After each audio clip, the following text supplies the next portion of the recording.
आज का विषय है संदेह एवं भ्रांतिमान अलंकार। बीए पार्ट 3 के छात्रों, काव्य में अलंकारों का बड़ा ही महत्वपूर्ण स्थान होता है। यानी रीतिकाल का अधिकतर साहित्य तो अलंकारों से ओतप्रोत है। और आलोचक कहते हैं कि जिस काव्य में यानी कला पक्ष नहीं होता तो वो काव्य ज़्यादा इम्पोर्टेंट नहीं होता। तो काव्य के जो भेद होते हैं भाव पक्ष और कला पक्ष, तो कला पक्ष के अंतर्गत ही छंद और अलंकारों को देखा जा सकता है। तो अलंकार के बारे में मैंने एक बार पहले भी बताया था कि अलंकार किसे कहते हैं। तो काव्य की शोभा बढ़ाने वाले शब्दों को अलंकार कहते हैं। और अलंकार साहित्य में कितने होते हैं, तो इसको लेकर के आलोचक कहते हैं कि अलंकारों की संख्या कई है। और अलंकार जो इम्पोर्टेंट अलंकार हैं उसमें उपमा है, रूपक है, उत्प्रेक्षा है, संदेह है, भ्रांतिमान है, उत्प्रेक्षा है, दीपक है, विरोधाभास है, अतिशयोक्ति है आदि हिंदी के बड़े ही महत्वपूर्ण अलंकार। तो ये अलंकार यानी रीतिकाल का जो साहित्य था, उस साहित्य में यानी अलंकार और छंदों को बड़ा ही महत्वपूर्ण स्थान दिया गया है। तो अलंकार का अर्थ होता है गहना। जिस प्रकार से गहना शरीर की शोभा बढ़ाता है, उसी प्रकार से अलंकार काव्य की शोभा बढ़ाते हैं।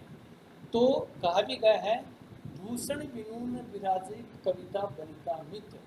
अगर कविता में आभूषण नहीं है, अगर शरीर पर कोई गहना नहीं है, तो वो शरीर और कविता की सुंदरता को नहीं बढ़ा सकते। तो ये आचार्य ने भी बताया है, काव्य के जो भेद किए हैं, जो काव्य के लक्षण बताए हैं, उन्होंने अलंकारों के बारे में बहुत ही अच्छी तरह से समझाया है और जानकारी प्रदान की है। तो प्रिय छात्रों, आज मैं आपको इस वीडियो में संदेह और भ्रांतिमान अलंकारों के बारे में जानकारी प्रदान करना चाहूँगा कि हिंदी साहित्य में जो भ्रांतिमान और संदेह अलंकार होता है, तो उसके वो कैसे होते हैं, उनकी परिभाषा क्या है, उनके उदाहरण क्या हैं और वो किस प्रकार से हैं, तो उसके बारे में मैं संदेह के बारे में आपको बताना चाहूँगा कि हिंदी साहित्य में संदेह अलंकार वहाँ पर होता है जहाँ पर उपमेय में उपमान और उपमान में उपमेय की संभावना व्यक्त कर दी जाती है, तो वहाँ पर संदेह अलंकार होता है। संदेह मतलब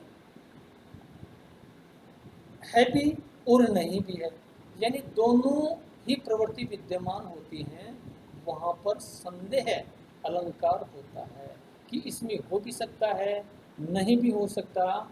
तो इस प्रकार से इसके बारे में कहा जाता है कि उपमान में उपमेय या उपमेय में उपमान का संदेह हो जाए और यह संदेह अंत तक बना रहे, दूर न हो, तब संदेह अलंकार होता है।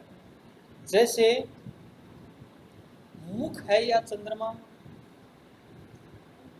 तो किसी नायिका का जब सुंदर मुख होता है तो उसकी तुलना यानी सौंदर्य के उपमान चंद्रमा से की जाती है। और कोई सुंदर मुख वाली स्त्री को ये कह दिया जाए कि चंद्रमा है या मुख है, तो यानी जब भ्रमसा पैदा होता है तो लोगों को ये लगता है कि इसमें यानी संदेह अलंकार हो सकता है और ये संदेह अंत तक बना रहे, तो वहाँ पर ये अलंकार होता है। जैसे मैंने बताया मुख है या चंद्रमा। दूसरा उदाहरण है इसका, सारी बीज नारी है कि नारी बीज सारी है, सारी है कि नारी है, नारी की सारी है। यानी इस दोहे का अर्थ ये था कि नायिका ने जो साड़ी पहन रखी है, वो साड़ी नायिका ने पहन रखी है या साड़ी ने नायिका को पहन रखी है, तो सारी बीच नारी है। यानी साड़ी के बीच में नायिका है या नायिका के बीच में साड़ी है, तो सारी ही की नारी है, नारी की साड़ी है, यानी पता नहीं लगता कि ये शरीर की ही साड़ी है या सारी की ही नारी है। तो ये संदेह सा बना रहता है। तो इस प्रकार की जब काव्य में बात आती है, इस प्रकार के जब शब्द व्यक्त होते हैं, तो वो शब्द अंत तक बने रहते हैं, संदेह के रूप में रहते हैं, तो वहाँ पर ये अलंकार होता है। और ये अलंकार का यानी एक बढ़िया सा ये उदाहरण था, ये सारी बीच नारी के नारी बीच सारी है, सारी की नारी है, नारी की सारी है। तो ये संदेह उत्पन्न करता है, ये एकदम से स्पष्ट क्लियर नहीं पाता। तो इस प्रकार की काव्य में जब बात आती है, तो वहाँ पर ये माना जाता है कि काव्य में वास्तव में संदेह अलंकार होता है। और संदेह अलंकार को लेकर के यानी और भी उदाहरण देखे जा सकते हैं, जैसे तारे आसमान के हैं आए मेहमान बनी, केसों में निशानी मुक्तावली सजाई है। तो इस प्रकार से यानी केसों, नायिका के जो सुंदर केस होते हैं, तो उस नायिका के सुंदर केसों में तारे और अन्य जो होते हैं मुक्तावली, तो वो मुक्तावली को लेकर के यानी एक संदेशा बना रहता है, आदेश सा कल्पना सी होती है कि ये वास्तव में प्रकृति ने दिए हैं या ये अलग अलग हैं, या नायिका ने यानी काले केसों के अंतर्गत ये मुक्ताओं को धारण कर लिया है। तो इस प्रकार से ये संदेह रहता है, और ये संदेह जब दूर नहीं होता है, तो ये अलंकार अच्छी तरह से काव्य में देखने को मिल जाता है।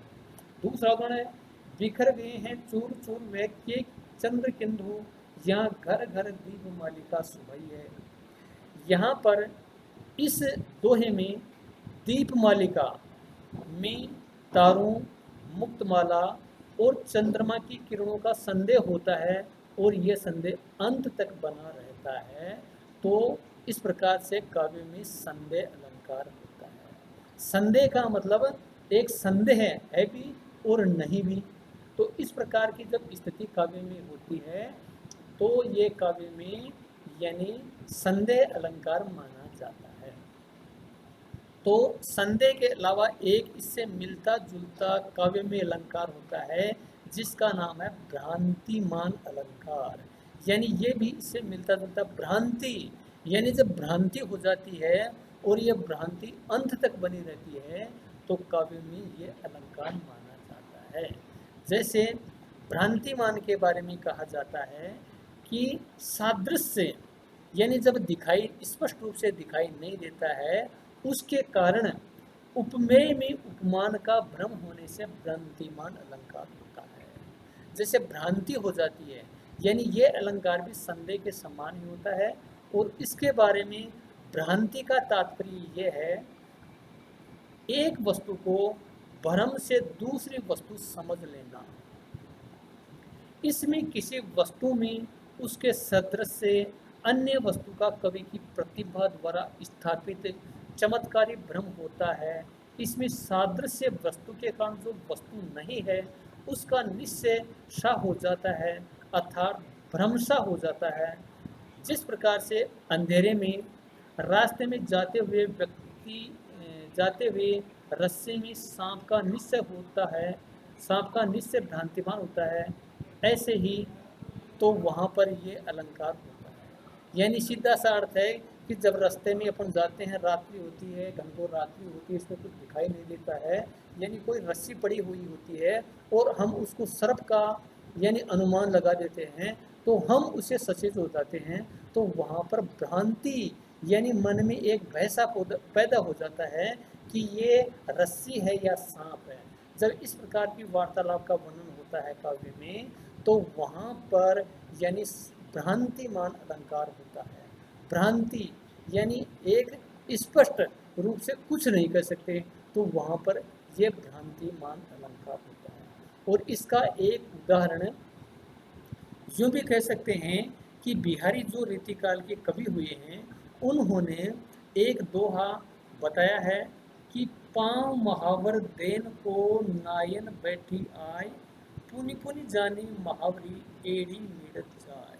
यानी नायिका होती है, वो उसकी लाल एडी होती है, तो जब नाइन होती है वो नाइन यानी नायिका की लाल एड़ियों को मसलने के लिए जब उसके घर पर आती है तो उस नायिका को नाइन को यह भय रहता है कि नायिका की जो एड़ियां वो लाल रंग की हैं या महावर उसके लगाया हुआ है। महावर का मतलब होता है लाल रंग यानी।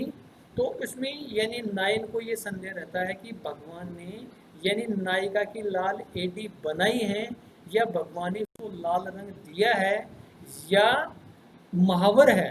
तो उसमें यानी नाइन के भय सा उत्पन्न होता है, उसको पता नहीं है कि विधाता ने उसको लाल रंग की एड़ियां दी हैं या लाल एड़ियों पर महावर या हिंगलू लगाई गई है। तो उसमें यानी उसके भ्रांति सी होती है। तो जब ऐसी भावना काव्य में होती है तो वहाँ पर भ्रांतिमान अलंकार होता है। जैसे मान लीजिए ये उदाहरण भी उसका ही था, यानी सारी बीस नारी है कि नारी बीस सारी है, सारी ही की नारी है नारी ही की सारी है।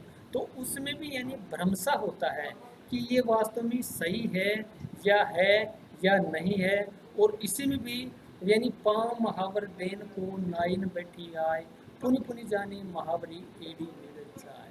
तो यानी काव्य में ये जो दो अलंकार हैं संदेह एवं भ्रांतिमान अलंकार हैं, वो संदेह और भ्रांतिमान अलंकार काव्य में समान से हैं। यानी दोनों में भ्रमसा होता है, संदेशा होता है, भ्रांति सी होती है। तो ये अलंकार काव्य में मिलते जुलते से हैं।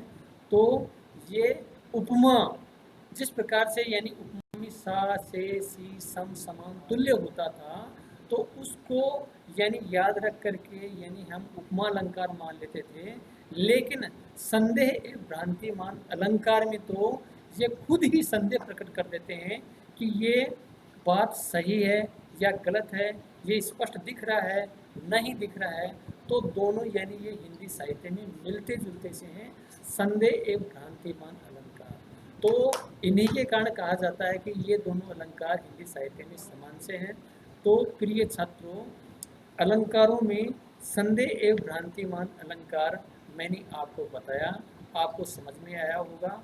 और इसके उदाहरण बिहारी में नहीं, हिंदी साहित्य के इतिहास में जब हम रीतिकाल के साहित्य का अध्ययन करते हैं, दोहों को देखते हैं, तो ऐसी बातें हिंदी के कई दोहों में मिल जाती हैं जो यानी क्लियर नहीं कर पाती कि ये है या नहीं है। जैसे ये दो जो है बिहारी के हैं, वो इन अलंकारों की दृष्टि से बड़े ही महत्वपूर्ण हैं। जैसे मैंने आपको एक बताया था, मुख है या चंद्रमा, तो उसमें यानी जब नायिका का सुंदर मुख होता है तो उसमें भ्रमसा होता है, लोग कहते हैं कि हाँ यार मुख है या चंद्रमा है। तो इस प्रकार से अलंकारों में संदेह और भ्रांतिमान अलंकार सम्मान से होते हैं। और प्रिय छात्रों, ये संदेह और भ्रांतिमान अलंकार आपके पहले की कक्षाओं में चले आ रहे हैं और अब भी यानी आपके बीए पार्ट थर्ड में है। तो इनको अच्छी तरह से अगर आप इसको समझेंगे तो इसके उदाहरण के माध्यम से आप इसको अच्छी तरह से समझ सकते हैं। तो आज के इस वीडियो में मैं आपको इतना ही बताना चाहूँगा, बस।